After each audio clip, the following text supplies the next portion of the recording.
মাছ, ডিম, সবজি সব কিছু খেতে খেতে না মুখের রুচিটাই চলে গেছে, তাই না? তো আজকে ভাবলাম যে একটু মাটন রান্না করি। তো হ্যালো বন্ধুরা, কেমন আছো সবাই? আশা করছি খুব ভালো আছো, আমিও খুব ভালো আছি। তো আজকে মাটন রান্না করছি। এখানে বর 1 কিলো থেকে একটু বেশি এনেছিল, তো অর্ধেকটা নিলাম, বাকি অর্ধেকটা আমি ফ্রিজে রেখে দিলাম, ঠিক আছে? কারণ শুধু রাতের আন্দাজটাই আমি রান্না করব, রাতের জন্যই। আর সাথে আলু না দিলে তো আর চলেই না। তো আমি সব কিছু কাটাকুটি করে নিয়ে তারপরে রান্না করতে আসলাম। তো এবার ভাবলাম যে তোমাদের সাথে সেটা শেয়ার করি। তো দেখো, এবার আমি আলু ভাজির জন্য আলু মানে কড়াইতে তেল দিয়ে দিলাম। তো এবার আমি আলুগুলো ভাজতে বসিয়ে মশলাগুলো সব বেটে নিয়েছি। শুকনো মরিচ, তারপর হচ্ছে আদা, রসুন, পেঁয়াজ, টমেটো সব কিছু আমি বেটে নিয়েছি। আর অল্প পেঁয়াজ আমি ওই যে আলু ভাজি পর করে পেঁয়াজটা বসিয়ে দিয়েছিলাম, ওটা দেখাতে ভুলে গিয়েছিলাম, দেখানো হয়নি।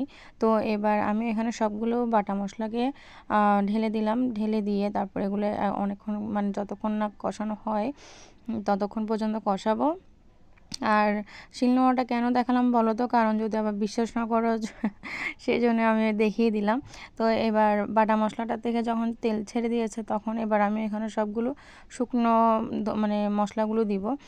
শুকনো মশলা বলতে এখানে হলুদের গুঁড়ি, জিরে গুঁড়ি, ধনে গুঁড়ি, তারপর হচ্ছে লবণটা দেখাতে ভুলে গিয়েছি। তো ওটা আমি পরে দিয়ে দিয়েছিলাম, অ্যাড করেছিলাম, ওটা দেখাতে ভুলে গিয়েছিলাম আমি। তো এবার মশলাটা কষাতে কষাতে যখন আবার তেল ছেড়ে দিবে তখন আমি মাটনটাকে এখানে দিয়ে দিব। অনেকে মেখে রান্না করে, মেখে তো রান্না প্রায় সময় করি, বাট আজকে কেন জানি মনে চাইলো যে এভাবে রান্না করি, সব কিছু বাটা মশলা দিয়ে করি। আর বাটা মশলা তরকারি তো সবসময় স্বাদ।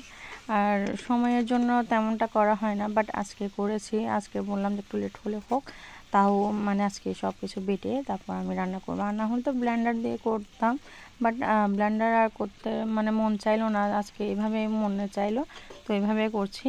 আর এই মাটনের এবার পিসগুলো সব দিয়ে দিলাম আমি। তো এবার এগুলো কষাতে কষাতে মানে অনেকক্ষণ কষাতে হয়, সেটা তো আর বলার দরকার নেই। তো এটা অনেকক্ষণ কষাতে হবে যতক্ষণ না পর্যন্ত এখান থেকে পানি ছাড়বে। তো পানিটার মধ্যে অল্প অর্ধেকটা সিদ্ধ হয়ে যাবে এই মাংস থেকে যে পানিটা ছাড়বে, তো তারপরে আমি এখানে আলুটা দিয়ে দিলাম, ঠিক আছে? তো আলুটা আর মাঝখানে শ্যুট করতে পারিনি কারণ মেয়ে মোবাইল নিয়ে চলে গিয়েছিলো, তো এটা একদম ফিনিশিংয়ে। তো দেখো, গরম মশলা দিয়ে আমি এটাকে নামিয়ে ফেললাম। তো মাটনের রেসিপিটা কেমন লাগলো সবাই জানাতে ভুলবে না কেমন হলো। তো সবাই ভালো থাকবে, সুস্থ থাকবে, টাটা।